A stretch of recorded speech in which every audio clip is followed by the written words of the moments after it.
আসসালামু আলাইকুম। বাংলাদেশের সর্বশেষ গুরুত্বপূর্ণ আপডেট সংবাদে আপনাদের সকলকে স্বাগতম জানাচ্ছি। আমি খালেদ মহিউদ্দিন। শুরুতেই সংবাদ শিরোনাম, পরে বিস্তারিত। প্রথমেই জানাবো আমাদের হাতে থাকা সর্বশেষ গুরুত্বপূর্ণ সবথেকে তাজা আপডেট সংবাদ। প্রথমেই থাকছে জাতীয় সংবাদ। নির্বাচনে আওয়ামী লীগের অংশ নেওয়ার সুযোগ নেই, প্রেস সচিব। নির্বাচনের জন্য পুরো জাতি প্রস্তুত বলে মন্তব্য করেছেন অন্তর্বর্তী সরকারের প্রধান উপদেষ্টা প্রেস সচিব শফিকুল আলম। আরো থাকছে, দুই উপদেষ্টাকে সেপ্টেম্বরেই পদত্যাগ করতে বলা হয়েছিল। অন্তর্বর্তী সরকারের শীর্ষ পর্যায় থেকে দুই ছাত্র প্রতিনিধিকে উপদেষ্টাকে সেপ্টেম্বরের মাঝামাঝি সময়ে পদত্যাগের পরামর্শ দেওয়া হয়েছিল। এরপর থাকছে, গফরগাঁয়ে মেয়ে হত্যার পর একই দরিদ্রের মায়ের ফাঁস। ময়মনসিংহের গফরগাঁয়ে নিজ কন্যা শিশুকে ফাঁসি দিয়ে হত্যা করে আত্মহত্যা করেছেন মানসিক অসুস্থ এক নারী।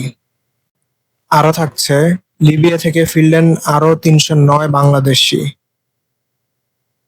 লিবিয়া থেকে ফিরেছেন আরো ৩০৯ জন বাংলাদেশি। শুক্রবার ২৪শে অক্টোবর সকাল ৯:৩০টার দিকে তাদের বহনকারী বিশেষ বিমান হযরত শাহজালাল আন্তর্জাতিক বিমানবন্দরে অবতরণ করেন। সর্বশেষ জানাবো, যমুনা রেলসেতুর পিলারে ফাটলের ছবি ভাইরাল, যা বলছে কর্তৃপক্ষ।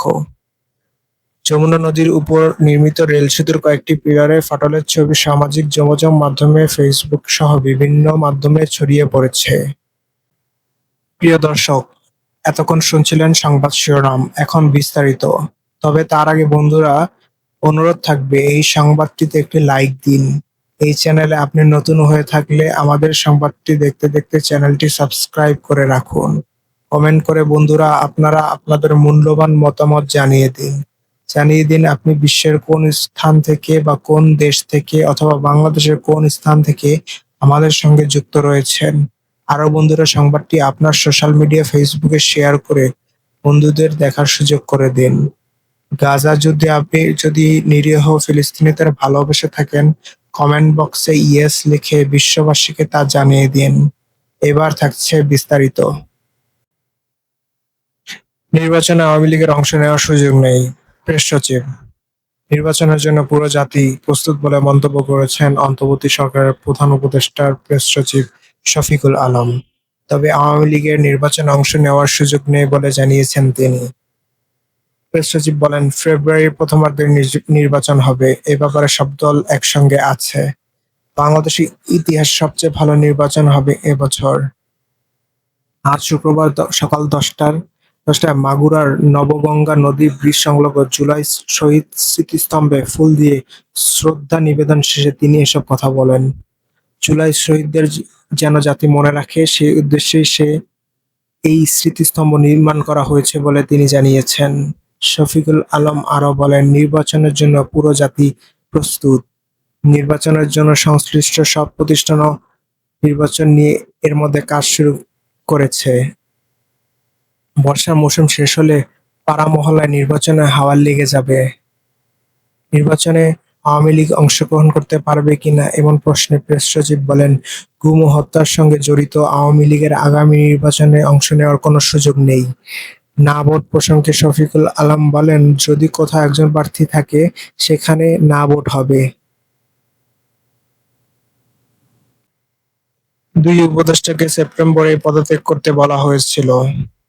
অন্তর্বর্তী সরকারের শীর্ষ পর্যায়ের থেকে দুই ছাত্র প্রতিনিধি উপদেষ্টাকে সেপ্টেম্বরের মাঝামাঝি সময়ে পদত্যাগ করার পরামর্শ দেওয়া হয়েছিল, কিন্তু তারা আরো সময় নিতে চেয়েছেন। এই দুই উপদেষ্টা হলেন তথ্য ও সম্প্রচার উপদেষ্টা মাহফুজ আলম এবং স্থানীয় সরকার উপদেষ্টা আসিফ মাহমুদ সজীব ভুঁইয়া।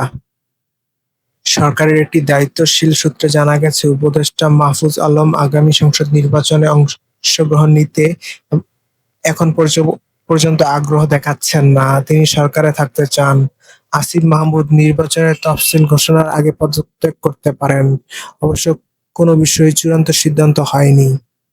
এই বিষয়ে চেষ্টা করেও তাদের বক্তব্য পাওয়া যায়নি। তবে আসিফ মাহমুদ গত 14ই আগস্ট সাংবাদিকদের জানিয়েছিলেন, নির্বাচনের তফসিল ঘোষণার আগে তিনি পদত্যাগ করবেন। অন্যদিকে মাহফুজ আলম গত 28শে সেপ্টেম্বর এক অনুষ্ঠানে বলেন, 2 মাস ধরে আমি অনিশ্চয়তার মধ্যে আছি।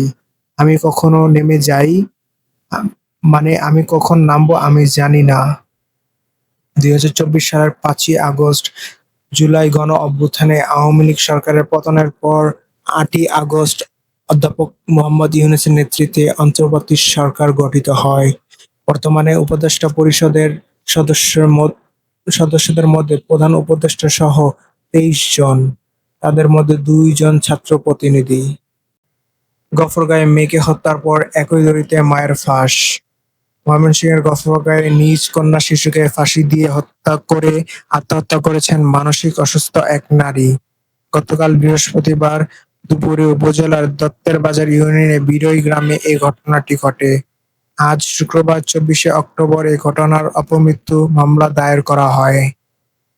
খবর পেয়ে পাগলা থানা পুলিশ মা ও মেয়ের মরদেহ উদ্ধার করে ময়নাতদন্তের জন্য ময়মনসিংহ মেডিকেল কলেজ হাসপাতালে মর্গে প্রেরণ করেন। পাশাপাশি নিহত নারীর স্বামী শাহীনকে জিজ্ঞাসাবাদের জন্য থানায় নিয়ে গেছে পুলিশ।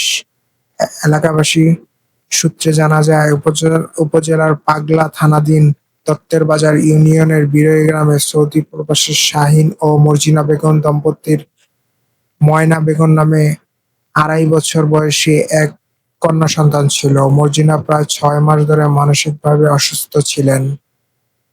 স্ত্রীর চিকিৎসার জন্য শাহীন ২.৫ মাস আগে দেশে ফিরে আসেন এবং স্থানীয় কবিরাজ দিয়ে স্ত্রীর চিকিৎসা শুরু করেন। ঘটনার দিন দুপুরে মর্জিনা বেগম বসতঘরের দরজা বন্ধ করে দড়ি দিয়ে প্রথমে কন্যা শিশুকে ময়নাকে গলায় ফাঁসি দিয়ে হত্যা করে, পরে একই দড়িতে নিজেও হত্যা করেন। শাহীন বাড়ি ফিরে দরজা বন্ধ দেখে ডাকাডাকি করে কারো সাড়া পায় না। পরে পাশের কক্ষের সিলিংয়ে উঠে ঘটনা দেখে চিৎকার দিলে প্রতিবেশীরা ছুটে আসেন। খবর পেয়ে পাগলা থানা পুলিশ ঘটনাস্থলে এসে মা ও মেয়ের মরদেহ উদ্ধার করেন। প্রতিবেশী বাচ্চু মিয়া বলেন, শাহীন ও মর্জিনার মধ্যে কখনো ঝগড়া হতে দেখিনি। পারিবারিক কোনো সমস্যা ছিল না। তবে মর্জিনা কয়েক মাস ধরে মানসিকভাবে অসুস্থ ছিল। মাঝে মধ্যে নিজেদের মাথার চুল টানাটানি করতেন। চিকিৎসাও চলছিল, কিন্তু হঠাৎ করে কি হলো আল্লাহ তা জানেন। পাগলা থানার ওসি ফেরদৌস আলম বলেন, মরদেহ উদ্ধার করে ময়নাতদন্তের জন্য ময়মনসিংহ মেডিকেল কলেজ মর্গে হাসপাতালে পাঠানো হয়েছে। এই ঘটনায় একটি অপমৃত্যু মামলা হয়েছে। ময়নাতদন্তের রিপোর্টের ভিত্তিতে তদন্ত করে আইনি ব্যবস্থা নেওয়া হবে। লিবিয়া থেকে ফিরলেন আরও ৩০৯ জন বাংলাদেশি। লিবিয়া থেকে ফিরেছেন আরও ৩০৯ জন বাংলাদেশি। শুক্রবার ২৪শে অক্টোবর সকাল ৯:৩০টার দিকে তাদের বহনকারী বিশেষ বিমান হজরত শাহজালাল আন্তর্জাতিক বিমানবন্দরে অবতরণ করেন। ত্রিপোলিস্থ বাংলাদেশ দূতাবাস জানায়, লিবিয়ার জাতীয় ঐকমত্যের সরকারের সহায়তা ও দূতাবাসের তত্ত্বাবধানে দেশে ফেরার ইচ্ছা প্রকাশ করা এসব প্রবাসীকে বৃহস্পতিবার ২৩শে অক্টোবর দেশে পাঠানো হয়। এটি লিবিয়া সরকারের সহযোগিতায় পরিচালিত দ্বিতীয় চার্টার ফ্লাইট। এর আগে ৯ অক্টোবর প্রথম দফায় ৩০৯ জন দেশে ফেরেন। প্রত্যাবাসিত বাংলাদেশিরা এর আগে স্বেচ্ছায় দেশে ফেরার জন্য দূতাবাসে আবেদন করেছিলেন। পরবর্তীকালে দূতাবাস লিবিয়া সরকারের সহযোগিতায় তাদের প্রত্যাবাসনের জন্য প্রয়োজনীয় ডকুমেন্ট প্রস্তুত করে এবং স্থানীয় কর্তৃপক্ষের কাছে তা প্রেরণ করে এবং বহির্গমন ছাড়পত্র সংগ্রহ করে সব প্রশাসনিক প্রক্রিয়া সম্পন্ন করে। যমুনা রেল সেতুর পিলারে ফাটলের ছবি ভাইরাল, যা বলছে কর্তৃপক্ষ। যমুনা নদীর ওপর নির্মিত রেল সেতুর কয়েকটি পিলারে ফাটলের ছবি সামাজিক যোগাযোগ মাধ্যম ফেসবুক সহ বিভিন্ন মাধ্যমে ছড়িয়ে পড়েছে। উদ্বোধনের ১ বছরের ব্যবধানে এমন ফাটল দেখা দেওয়ায় স্থানীয় মানুষজন এবং আশেপাশের মানুষজন বিভ্রান্ত হয়ে পড়েছে। নির্মাণ ত্রুটি, অনিয়ম ও দুর্নীতির অভিযোগ এনে নানা মন্তব্য করা হচ্ছে ফেসবুকে।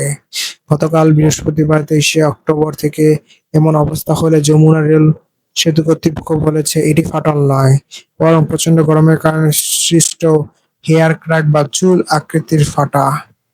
যমুনা রেল সেতু কর্তৃপক্ষ প্রকল্পের সহকারী পরিচালক নাইমুল হক বলেন, রেল সেতুর পশ্চিম প্রান্তে আর ১০টি পিলারের নিচে অংশে কিছু জায়গায় চুল আকৃতির ফাটা বা হেয়ার ক্র্যাকের দৃশ্যমান হয়েছে। যা ঘেঁষে রেজিন বা আঠার প্রলেপ দিয়ে মেরামত প্রক্রিয়া চলছে। ফেসবুকে কেউ অসৎ উদ্দেশ্যে চুলাকৃতির ফাঁকা স্থানগুলো আরো বড় দেখিয়ে ছবিগুলো পোস্ট করে জনমনে আতঙ্ক ছড়াচ্ছে। তিনি আরো বলেন, এটি নির্মাণ কাজের কোনো ত্রুটি নয়, এবার হানিকম হয়েছে সেটাও নয়। মূলত প্রচণ্ড গরম বা বৈরী আবহাওয়ায় সেতুর পিলারের 0.1 থেকে 3 মিলিমিটার পর্যন্ত ক্ষুদ্র আকৃতির হেয়ার কাট বা চুল আকৃতির ফাটা সৃষ্টি হয়েছে, যা মোটেও সেতুর কংক্রিটের অবকাঠামো বা স্থাপনার জন্য ক্ষতিকর নয়। এতে ট্রেন চলাচলে কোনো প্রভাব পড়বে না। চলতি বছরের 8ই মার্চ দেশের দীর্ঘতম প্রথম ডাবল ট্র্যাকের ডুয়েল গেজের 4.8 কিলোমিটার দৈর্ঘ্যের এ রেল সেতুর উদ্বোধন করা হয়। এতে রেলপথের সম্ভাবনাময় অগ্রযাত্রার এক নতুন দ্বার উন্মোচন হয়।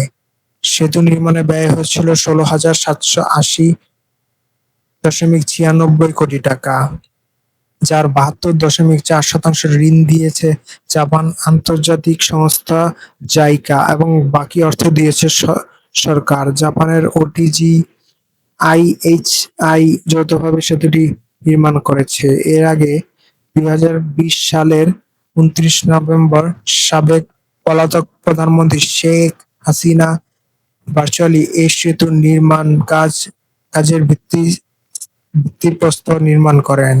এরপর 2020 সালের মার্চ মাসে সেতুর পিলারের নির্মাণ কাজের জন্য পাইলিং কার্যক্রম শুরু হয়। ধন্যবাদ প্রিয় বন্ধুরা। এরকম আরো সর্বশেষ নিউজ সংবাদ জানতে আমাদের সঙ্গে থাকুন। দয়া করে বন্ধুরা এই সংবাদটিতে একটি লাইক দিন এবং এই সংবাদটি আপনাদের সোশ্যাল মিডিয়া ফেসবুকে শেয়ার করে সকল বন্ধুদের দেখার সুযোগ করে দিন।